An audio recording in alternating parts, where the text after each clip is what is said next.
Olá pessoal, bem-vindo ao Resfriando, seu portal sobre refrigeração. Meu nome é Diego e estarei apresentando hoje a segunda aula sobre compressores. Conforme visto na aula anterior, compressores herméticos são aqueles que são hermeticamente fechados, ou seja, não tem como abri-los para fazer uma manutenção. Ao abrir, eles estão quebrados e precisam ser substituídos. Estes compressores normalmente são utilizados em aplicações que requerem uma pequena carga térmica, então mais casos de geladeiras, ar-condicionado residencial ou pequenas câmaras frigoríficas. Esse tipo de compressor normalmente emprega um ou até em alguns casos dois pistões e dificilmente você vai encontrar um compressor hermético com mais de 6 HPs. São compressores menores mesmo.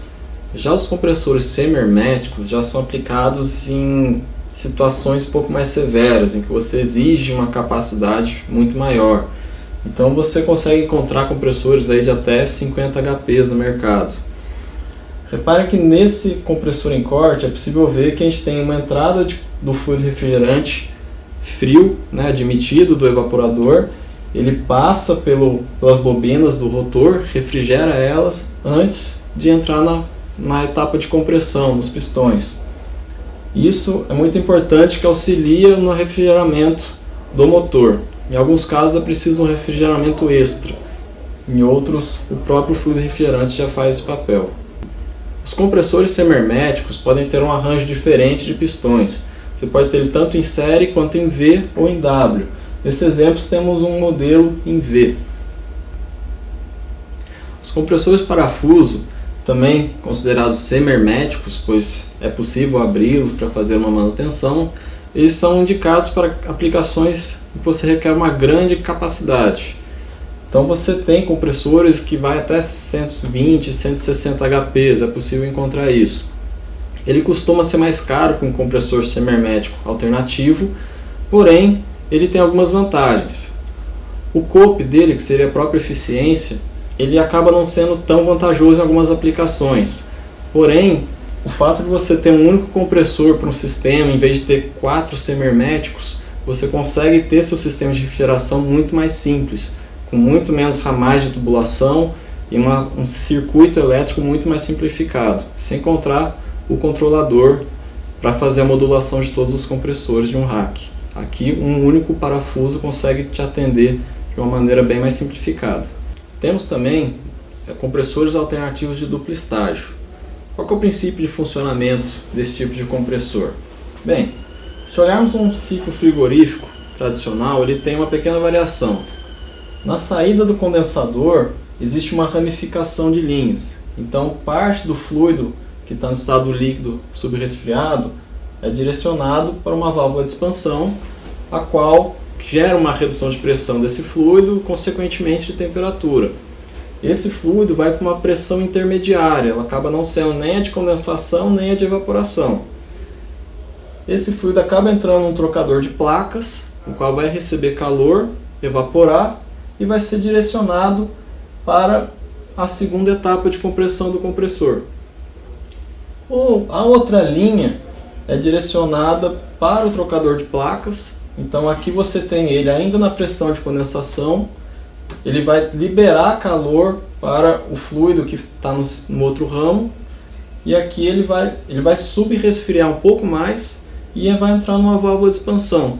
Depois dessa válvula ele entra no evaporador e continua o ciclo normal. Então você tem um estágio de compressão recebendo essa primeira linha de fluido e um segundo estágio recebendo a segunda linha. Então nessa etapa aqui você tem a mistura dessa primeira e dessa segunda etapa. Então é como se você tivesse alguns pistões trabalhando numa etapa e outros pistões trabalhando em outra. A vantagem disso é que você tem um ganho de capacidade de evaporação, consequentemente um aumento do COP, a eficiência do sistema. Os compressores de parafuso também podem operar num sistema muito semelhante ao de duplo estágio de um alternativo. Ele é o chamado sistema economizer. O que acontece? Você ramifica a saída do condensador da mesma maneira que no duplo estágio, passa pela válvula de expansão, trocador de placas, da mesma maneira. A única diferença é no retorno desse fluido secundário para o compressor. No compressor alternativo, ele retorna entre um pistão e outro. Aqui no parafuso ele retorna no meio dos parafusos, em uma etapa no meio da compressão já. Então os parafusos estão girando, os rotores, tem a admissão inicial, proveniente aqui do evaporador, no fundo do parafuso, e no meio deles ele recebe essa segunda descarga, numa pressão intermediária. Então a mistura é feita dentro dos próprios rotores do compressor. Reparem que aqui a gente está indicando também um separador de óleo, porque um compressor parafuso requer muito óleo para trabalhar. Então o volume de óleo que você tem que incluir nesse sistema com o parafuso acaba sendo muito maior em comparação ao compressor semi-hermético alternativo. Tanto compressores parafuso alternativo ou scroll, todos eles têm uma faixa de aplicação limitada por temperatura, tanto de evaporação quanto condensação. Essa faixa de limitação dele é chamada de envelope, o envelope do compressor. Cada modelo de compressor tem o seu próprio envelope. Temos aqui um exemplo de um envelope de um compressor genérico. O que a gente pode ver? Temos aqui temperatura de evaporação, no caso da aplicação mesmo, e a temperatura de condensação. Então você vai definir seu sistema frigorífico, em que condição ele vai estar sendo operado, aí você analisa se o compressor que você quer vai funcionar dentro desse envelope, dentro dessa condição. Nesse exemplo, se a gente tiver menos 10 graus de evaporação e 45 de condensação, a gente pode ver que o compressor atende, ele consegue trabalhar nessa condição, certo? Então qualquer ponto dentro do envelope indica que o compressor é adequado para aquela aplicação. Reparem que aqui a gente tem algumas linhas cortando esse envelope, separando M1, M2 e M3. Isso na verdade são tipos de motores, já que o compressor não é aberto, você tem um motor junto, interno do próprio compressor, então você tem 3 tipos de motores, um mais adequado para cada tipo de aplicação, um mais limitado a essa condição de operação. Então, nesse exemplo aqui, poderemos trabalhar tanto com qualquer um dos 3. Se tivermos um ponto para cá, trabalharemos com motor M2 ou motor 1, vai variar da aplicação. O motor 1, no caso, tá, essa área em vermelho, ele requer um superaquecimento um pouco maior. Então, o próprio fabricante vai te indicar um valor mínimo de superaquecimento para essa operação. Um detalhe importante, essa ponto indicado no envelope seria a condição de funcionamento normal do sistema frigorífico. Porém, o compressor não vai estar trabalhando sempre nessa condição. A gente tem que considerar as variações do sistema. Então, por exemplo, se um sistema é desligado para fazer um degelo, ou à noite, quando a carga térmica é menor, o sistema acaba sendo desligado também, essa situação acaba variando. Então, se esse ponto acabar saindo do envelope, a temperatura de evaporação acaba aumentando na sucção, o compressor pode fazer uma nova partida fora do envelope.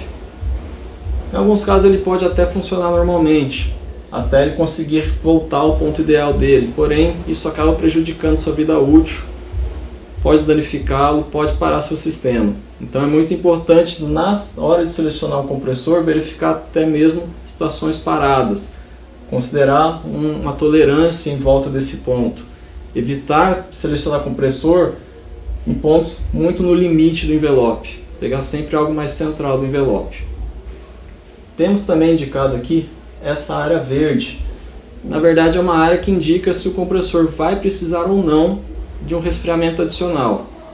Como eu falei anteriormente, o fluido refrigerante que vem do evaporador vem em uma temperatura baixa e ele já passa pela bobina do motor e refrigera ela. Em alguns casos, esse fluido que chega no compressor não está numa temperatura muito adequada para refrigerar ele. Acaba entrando numa condição em que não é suficiente esse resfriamento. Então você precisa de um resfriamento adicional. O que pode ser feito?